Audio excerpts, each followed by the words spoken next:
When a 70-year-old man walked into California's toughest motorcycle club wearing a worn leather jacket, no one could have guessed he was rock and roll's living legend. But the truly shocking part? This wasn't going to be just another custom Harley build day. The heavy steel door of the Hells Angels Oakland chapter gleamed under the sun, and the welding machine sounds coming from inside were like the raw version of heavy metal music. Ozzy Osbourne adjusted his glasses and knocked on the door. When the door opened, the man standing before him was nearly 6.5 feet tall, his muscular arms covered in tattoos. His name was Tommy Reaper Davidson, and he was the master mechanic of the Hells Angels Oakland chapter. His eyes sized up the old man from head to toe. Faded jeans, a worn Black Sabbath t-shirt, and those familiar round glasses. For a moment his brows furrowed, then he hesitated. Ozzy spoke in that familiar Birmingham accent. "All right, mate, I want to get a custom Harley built. I've come to the right place, haven't I?" Reaper's eyes widened for a moment, then a smile slowly spread across his face. "No way. That voice, that face. Are you Ozzy Osbourne?" he asked, his voice a mix of shock and respect. Ozzy shrugged, a humble smile appearing on his face. "Last time I checked, yeah.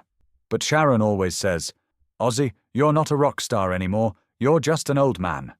Maybe she's right." Reaper opened the door wide and invited Ozzy inside. The garage was a true Hells Angels shrine. Old motorcycle plates, patches, and black and white photos hung on the walls. In the center stood a half-finished Harley Davidson, its parts scattered around. In the corner, an old radio played Motorhead, Lemmy's voice echoing off the garage's metal walls. But what caught Ozzy's attention were the 3 men in a corner of the garage. One was young, in his early 20s, his name was Jake, and he was a new member. Another was middle-aged, nicknamed Iron Hand Mike, his hands covered in motor oil, trying to fix something. The third was an older man, called Old Bear, his hair white, his face lined with wrinkles, but that old fire still burning in his eyes. Ozzy looked around. This wasn't a sterile garage. This was a family workshop. Every corner held a story, every oil stain carried a memory. Reaper led Ozzy to the half-finished motorcycle in the center and took a deep breath. "Mr. Osbourne," he said, his voice more serious this time, "I can build you a custom Harley. I could, I mean. But right now, we're in a bit of a tough spot." Ozzy raised his eyebrows, curious. "What kind of tough spot, mate?" he asked. Reaper looked around. His friends had their heads down, silent. Then he continued, his voice low but emotional. "Jake's mom is going through cancer treatment. We can barely cover the bills. Iron Hand's daughter just started college, couldn't find the tuition money. Old Bear's house is about to be taken back by the bank. We're like a family here. But money changes everything, you know." Ozzy listened quietly, his eyes turning to each of them. Jake was looking at the ground, ashamed. Iron Hand was fidgeting with something in his hands, but really he was trying to hide his tears. Old Bear sat upright, his pride shaken, but not broken. In that moment, when Ozzy looked at these men, he saw something else. Those old days in Birmingham, his father's tired face coming home from working at the GEC factory, the small amounts of money his mother brought home after cleaning rich people's houses. That desperation, but also those family bonds that never gave up on each other. For a moment, his eyes welled up, but he quickly composed himself. Then that famous devilish grin spread across his face. "Right then," he said, "what can we do with this bike?" Reaper was surprised. The others looked up. "Mr. Osbourne, I think you misunderstood. I was telling you we can't do a custom build because—" Ozzy cut him off with his hand. "No, mate, you misunderstood. I asked you what we can do, because now I'm part of this crew too, and we're going to finish this bike together." Silence fell over the garage. Even Lemmy's voice seemed to stop in that moment. Jake jumped to his feet, his eyes wide. "Are you serious?" he asked, his voice trembling. Ozzy looked at him and spoke in a serious tone. "Jake, how much do you need for your mom's treatment?" Jake swallowed, answering with embarrassment. "About $30,000, but—" Ozzy pulled out his wallet, but then stopped. No, this wasn't right. Just writing a check, just giving money. That would hurt these men's dignity. Ozzy knew that. Instead, he did something else. He turned to Reaper and asked a question. How much investment does this garage need to grow the business? Reaper looked on, bewildered. Well, if we could get new equipment, we could take on more customers. Maybe build 20 bikes a month. Right now, we can barely handle 2. Ozzy nodded, thought for a moment, then smiled. All right, here's the plan. I'll be your investor. Hell, I'll even help out where I can. You're going to turn this garage into a proper custom shop, but in return, you're going to do something for me. Everyone held their breath. Reaper swallowed. What would you want us to do? Ozzy's smile widened. You're going to build me the best custom Harley in the world. But not just that. You'll pay for Jake's mom's treatment. You'll cover Iron Hand's daughter's college expenses. You'll save Old Bear's house. And from now on, a portion of the profit from every custom build will go to families in need. This won't just be a garage. This will be a place of hope. Time seemed to stop in the garage. Then Jake started crying. The young man buried his face in his hands and dropped to his knees. Iron Hand stood up, the strong man trembling, walking forward to embrace Ozzy. Old Bear rose from where he sat, approaching Ozzy with slow but determined steps, looking at him with aged eyes. Why? He whispered. Why are you doing this for us? Ozzy touched Old Bear's shoulder and answered, his voice soft but resolute. Because I was once like Jake. My mum was sick. My dad was exhausted. We were poor too. And if someone hadn't given us a chance, there'd be no Black Sabbath today. Now it's my turn to give that chance. Tears streamed from Old Bear's eyes. The proud man was crying but wasn't ashamed. Reaper stepped forward. Mr. Osbourne, how can we ever thank you? Ozzy laughed, that familiar, playful demeanor returning. Don't call me Mr. Osbourne, bloody hell. I'm Ozzy. And you don't need to thank me. Just make that custom Harley amazing, because I've been dreaming about something like that since I was a kid, and I don't want to put it off any longer. 3 days later, Ozzy was at the garage by 10 in the morning. Sharon had gone crazy on the phone. Ozzy, you're 70 years old. Why are you going to work at a motorcycle garage? Ozzy had just laughed. Because, Sharon, sometimes living isn't just about breathing. Sometimes it's about building something. Sharon had been quiet for a while, then softened. All right, but take care of yourself. And if those guys tire you out, call me right away. When Ozzy walked through the garage door, everything looked different. New equipment had arrived, the walls were painted, the place was spotless, but that old spirit still remained. Reaper greeted him, this time with a genuine smile on his face. Ozzy, he said, no longer calling him Mr. Osbourne. You ready? Because today we're laying the foundation for your Harley. Ozzy rolled up his sleeves, his voice full of jest. Mate, I've gone mental in front of 500,000 people on stage. How hard can building a bike be? Jake approached with a laugh, coffee cups in his hands. Ozzy, have you ever built a bike before? He asked, his voice curious but respectful. Ozzy took the cup, sipped, and confessed. No, son. The closest I've been to engines was the fans behind the amps we played on stage. But I'm ready to learn. Iron Hand came over, holding an engine block in his hands. It was heavy, but he carried it so easily that Ozzy was amazed. Then welcome to Harley School, said Iron Hand, warmth in his voice. First lesson, every part tells a story, and your bike is going to tell your story. Old Bear called out from the corner, more cheerful that day. His house was saved after all. Ozzy, let me show you how to polish chrome, because your bike is going to shine like the sun. Ozzy went over to him. The old man handed him a cloth and polish. Then he started working on the chrome, his hands covered in motor oil, but somehow this felt right. Days turned into weeks. Ozzy went to the garage as much as he could, sometimes just for an hour, sometimes nearly all day. When he arrived at that garage, he was Ozzy Osbourne, rock legend. But when he worked there, he was just Ozzy, the working-class kid from Birmingham.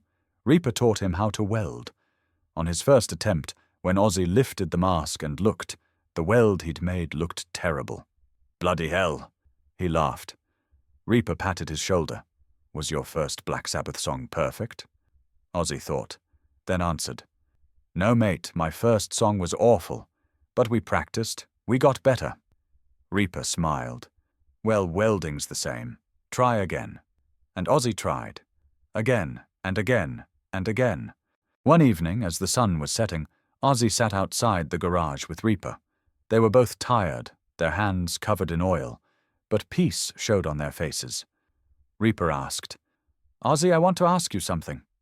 Why are you really here? I mean, you could have handled everything with money. Why get your hands dirty?" Ozzy was silent for a long time, looking up at the sky as stars began to appear. Then he spoke, his voice low but sincere.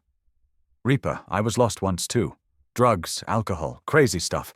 Everyone knows me as Crazy Ozzy, but what they don't see is this. I just wanted to belong. To a place, to a person, to something. Music gave me that belonging. But as I got older, that feeling faded. You go on stage, 10,000 people screaming, but then you go back to the hotel and you're alone." Reaper listened carefully. Ozzy continued, "But when I came here, when I saw you all, I realized something. You were a family. There was no money, there was struggle, but you didn't give up on each other. And I wanted to be part of that family, not as the rich guy, not as the famous one, as Ozzy, just this 70-year-old English bloke." Reaper smiled, his eyes welling up. "Ozzy, you're already part of our family." That night, the garage didn't close. They all stayed inside, lit a fire in a barrel, sat around it. Jake had brought his guitar and started playing "Mama, I'm Coming Home." When Ozzy joined in, everyone got goosebumps. His voice was raspy, aged but so genuine. 2 months later, the bike was ready. And what a bike it was! Built on a 1967 Harley Davidson shovelhead frame.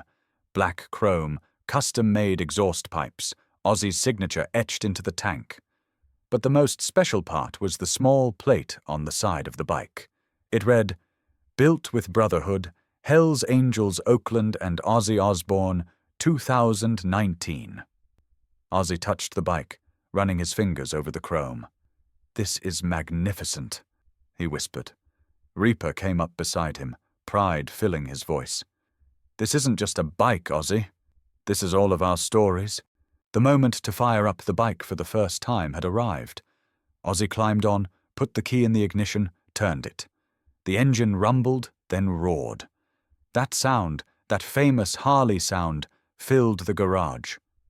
Ozzy twisted the throttle, the engine roared louder. Then he shut off the bike, got off, turned and looked at those 4 men. "Mates," he said, his voice breaking, "I've done a lot in my life. Sold millions of albums, won Grammys, went mental on stages. But this bike, and the time I spent with you, these are among the things I'm most proud of." Old Bear stepped forward and spoke. "Ozzy, you didn't just give us money. You gave us back our dignity. You gave us purpose. And you showed us that real wealth is here." He placed his hand on his heart. As Ozzy left the garage, the bike gleamed behind him. Hell's Angels Oakland wasn't just a motorcycle club anymore. This was a house of hope. A week later, the day came for the bike's official handover. The garage was packed, not just Hell's Angels members, but neighborhood residents, Jake's mum in her wheelchair, Iron Hand's daughter in her college jersey, all of them were there. The bike stood in the center, covered with a black cloth. Reaper stepped forward, his voice full. "Friends, today we're not just handing over a bike. Today we're handing over a story. 3 months ago this bike seemed impossible, but a man came, and he didn't just give us money. He rolled up his sleeves and worked with us, shared his time with us. Ozzy, you ready?" Ozzy stepped forward, his hands trembling slightly. "Bloody hell, was all this fanfare really necessary, mate?" He joked, but his eyes were shining. Reaper smiled and pulled off the cloth. When the bike was revealed, everyone held their breath. Black chrome gleamed in the sunlight, and on the tank was a small detail. Hand-painted, a tiny bat. Black Sabbath's symbol. Ozzy approached the bike, running his fingers over the chrome. Just then, one of the neighborhood residents, an elderly woman, stepped forward, her voice trembling. "Mr. Osbourne, I'm the oldest resident of this neighborhood. I've been here for 60 years, and in these past 4 months, you've changed this garage. Last week my son lost his job. These men gave him work. My neighbor's daughter got sick. These men helped with her treatment. Because of you, Ozzy." The crowd began to applaud, but Ozzy raised his hand, trying to stop them. No. I just opened a door. You're the ones who walked through it. This neighborhood, these people, they're the real heroes." Reaper held out the key to Ozzy. "Come on, mate, you take the first ride, but not alone. We're all coming with you." Within minutes, 15 Harleys were ready. The Hells Angels formed up, Ozzy at the front. The convoy rolled through the neighborhood. People waved from windows. Kids ran after them. Ozzy sat on the bike, wind hitting his face, his hair flying. He was 70 years old, but in that moment he felt like he was 20. They stopped in front of the garage, shut off the engines. Silence fell, but it was a beautiful silence. Ozzy got off the bike and hugged each of them one by one. "Mates, I'm heading out now. But this isn't goodbye. I'll be back. We'll build new bikes, we'll change new lives, because this isn't finished, it's just beginning." As Ozzy rode the bike home, his phone rang. It was Sharon. "Ozzy, how did it go?" Ozzy smiled, his voice at peace. "Sharon, you know I've sung to millions on stage, but today I made my voice heard to just 4 men, and that was my best concert ever." If this story reminded you that real value doesn't come from money but from sharing, please like and share this video. Tell us in the comments, have you ever helped someone without expecting anything in return? Or has a stranger shown you unexpected kindness? We'd love to hear your story, because sometimes the most beautiful bikes in life aren't built in garages, they're built in hearts. And remember, a bike, a friendship, a hope. It can all start with you.